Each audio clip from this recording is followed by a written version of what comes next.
Hello and welcome to my channel, and as you can see I'm absolutely freezing now. I've got my scarf on and everything because winter's coming and it's certainly changed. But for you regulars, you will know that I put out a short out about a week ago saying that I was going to do a video about what it's like for victims when they come forward and the police fail them, basically how they get vilified in their own towns and things like that. Now I'm still going to do that video, but while I was looking on the internet about things, this other thing came up, and it was a freedom of information request to North Yorkshire Police. Now, freedom of information is exactly what it says. We are free to get information from government bodies, as long as there's not like a court case going on. But if there's certain things they obviously can't send. But generally, freedom of information, statistics on crime, that should be available to the public. But the organisation can refuse to send it, and people think the ICO, which my dealings with them are pretty good, but the hands are tied. So they're one of the good government bodies actually, so they can't go any further. They can request but they can't order. So if the police decide not to send a subject access request, there is very little you can do about it. Now in my experience, I have got some of my subject access requests from the police and they do correspond. Even though it's negatively and it's not what you want to hear, they will write back to you. But I still haven't got all of mine, but I have got some of it. The CPS will not give you your subject access request, and that's it, and there's nothing you can do about it. So first of all, they corresponded with this awful woman that just was so basically up her own backside, that didn't want to know, didn't have any interest whatsoever, and then they just stopped correspondence, so you just got nothing.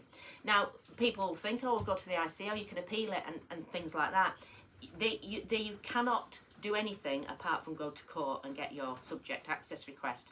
So there's a bit of difference. Freedom of information is about everything, you know, for the public. Subject access request is about your personal stuff. So if you're on the computer system on the police, they should be able to send you what's about you, what's happened, if you've been involved in crimes, if you've been a witness, and even if it's very heavily redacted. And the one from North Yorkshire Police to us is so heavily redacted, it's almost unreadable, and you cannot get that information. They'll give it any excuse whatsoever. But the CPS will not give it. But if you go to court, you have, I'd say, no chance of winning against the CPS and the police, because if you think about it with the judge, the police are their witnesses. How many times will the police be going to court? So they're in the chain, aren't they, of the judicial system. So there's no way the judge is going to say, oh, well, the police have got it wrong, or the CPS have got it wrong. So if you take the CPS to court, for example, the chances of winning, in my opinion, would be basically zilch. And there'll be no chance of you taking them to court anyway, unless you were exceptionally wealthy, because it costs a fortune. And for example, I was once dealing with them and they didn't send in a statement, and on that, I'll go into further, it's a lot more law about it. Basically they're not supposed to allow to speak in court. Oh, that didn't matter because it's a CPS. So there's different rules, whether people agree with it or not. There are different rules for who you are, you know, because you have the court book, which the civil procedure rules, which the judge can interpretate how they want to. So you're absolutely knackered, basically. You're not going to get justice. But in this particular case, this person has applied for freedom of information request, and they've got loads of information. Now this can only be two things. The person working that's giving this information at the police is as sick as the cover-ups as we are, and they've just gone, there you go, there's the information that you want, because they've had to work at it. Or the other thing is they haven't got the memo that you're supposed to cover it up and not put that stuff out. Either way, this freedom of information request has come out, and I'll show you it as we go along now and talk about it. It is utterly shocking, even though I know North Yorkshire Police from when they failed us back over 10 years ago now. I've been fighting it. This is a shocking read for me. That's how bad it is. Anyway, it's over a 10-year period, and it's from 2015 to 2025, and it's about all sexual offences. And in that 10-year period, it's risen year on, every single year. The amount of offensive has risen. They're not getting a hold of this. And there's been 15,830. Now, people might turn around and say, well, hang on a minute. North Yorkshire's quite a big area. It's the biggest one in the country. And that over a 10-year period, although, you know, we'd want none, it's not that bad. Well, you imagine the amount of people that coming forward, that aren't coming forward, that won't report it. And I know people in our area that one that's been raped, she got blamed. And I know, nobody knows, no, they're not there, but I believe her. And so I know that people get blamed for it, so they don't go forward. They know that they're going to get absolutely vilified in court. They know they're going to get called a liar. They know that if they've been promiscuous, that's all going to get brought up in court. And they know that the chances of the person getting prosecuted is so slim, it's unbelievable. So then they're going to have to go back to their hometown, tagged as a false allegation, and that this wasn't true. And weren't they awful taking this poor man through court? Even if you've got the most horrific backstory through domestic violence, they'll attack the victim, and they know that. So a lot of people do not come forward because they know they're not going to believe. They've only got to Google it to see the horror stories, so they do not come forward. Also, a lot of them are obviously under the age of 18, so they've still got a guardian or a parent who may be the abuser, so they're not going to come forward either. So nobody in this world, however much qualifications you've got, however much experience you've got, can know the true amount of sexual offences in any area, because nobody can do it, because not everybody comes forward. So I'd say double, triple that even, but you just don't know. But we know one thing, that it's obviously rising, because they've put that down, that it's rising. From 2015 it was 1,071 to 2024 it's 1,510. And obviously this isn't people say, well, perhaps people are becoming more confident, they're coming forward. Well, they're not, are they? Because the prosecution rate is so low, and it's all in the, you've only got to Google it. It's not as though this is hidden. A lot of it is, obviously, it doesn't go out on the internet, but there's enough cases to show, and it's proven here that the results of a prosecution, the chances of a prosecution is so low. Why would anybody go forward? They're just not going to do it. And currently at the moment there's 669 this year, but obviously the year's not finished. But they're not even putting down where these people are coming from.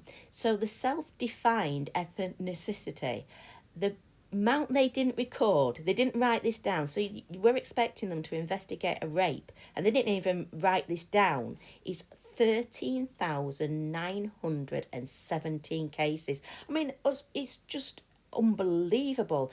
And the offender citizenship, which didn't get recorded out of all those cases, was 13,906. And the location not recorded, you will not believe this, 8,955. So we don't know who these people are, where they're coming from, or where they've done it. So if there's a location, say in a park around the area, where that's where it's happening, they don't know to obviously increase police presence around there, put it out on the internet to tell people there's been 30 rapes in this area. Avoid, we're working on it, we're trying to sort it out, we're trying to see why it's here, we're working with the council. Nothing, because they haven't recorded it, so they don't know. So this is obviously putting every member of the public at risk, because if it was recorded and you use certain areas that were hotspots for sexual assaults, you would obviously avoid.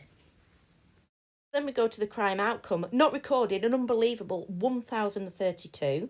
So charged and summoned, out of these 15,830, there were 1,616 charges or summons. Now, summons is summons to court. They might not be charged. This isn't prosecutions. This isn't locked up. So out of 15,830 complaints of sexual assault, those are the ones that came forward. They have charged summons 1,616. I mean, that's absolutely unbelievable. It's so low. That isn't a prosecution. That isn't somebody locked up, or, well, they don't get locked up now, do they? Or fined or anything that are known to the public. That is how many people are charged, summoned. And taken into consideration, I don't know what that means, that's 62. So out of all those, they've taken them into consideration. And that's very vague.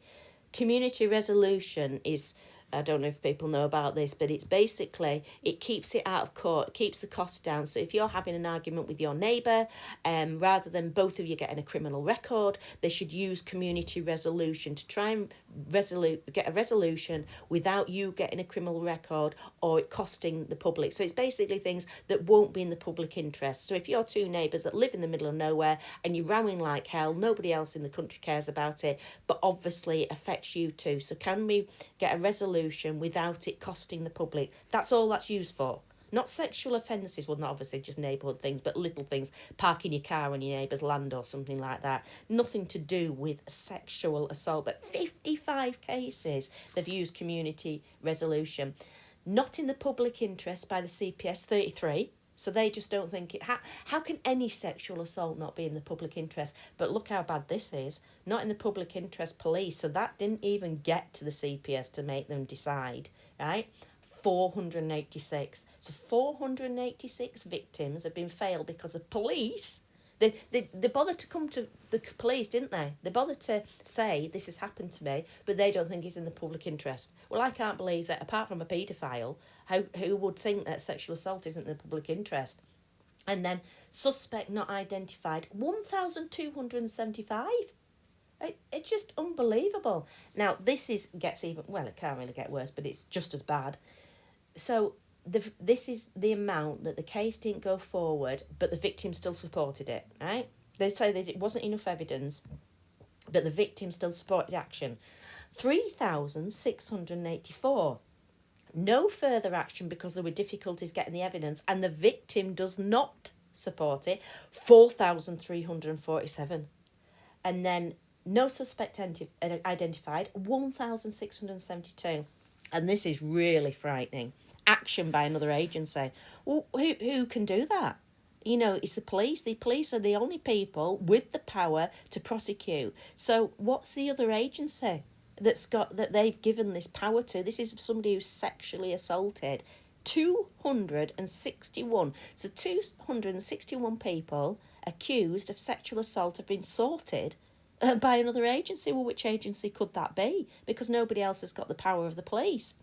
And then a shocking again, 778, no investigation, not in the public interest. So out of 15,830 people that have come forward, victims that have come forward, the amount that have been charged summoned is 1,616. That's roughly about 10%, isn't it? Just imagine how much that goes down to a conviction. Well, there you go. How shocking was that? I can't believe anybody doesn't think that's shocking, apart from the abusers who are getting away with it. But things haven't changed. Ours is back from 10 years ago. And even though I don't believe it's the same officers, because I don't recognise names like locally when they say, oh, contact officer so-and-so if you've witnessed this crime. It's never the names I know. The chief constable's definitely gone. But they say it's not changing, is it? Because it shows on the statistics. You're getting 10% of summons and charges, so it's not even you're getting the convictions, so the rate is still low. But also there's major mistakes like not recording where the people are from, not recording where it happened. I mean, you've got officers there that investigating the most cunning and manipulative people. Paedophiles can get people on side. They're cunning. They're working at it all the time to get people on side. They lie like, you know, a second language. So you've got to have the cleverest people. You've got to, and you imagine the investigation, and they've got to correspond stuff to other things and say, you know, so that when somebody said something here, months down the line, they might contradict themselves, and they've got to say, well, I've lied here and sort everything out. And I've seen it when the bit of subject access request I got, the mistakes that were made were absolutely unbelievable. So there was one witness for the defence that said something months before, but when re-interviewed had lied and changed the story, which was massive, and it proved that they weren't a credible witness. The investigating officer hadn't noticed that.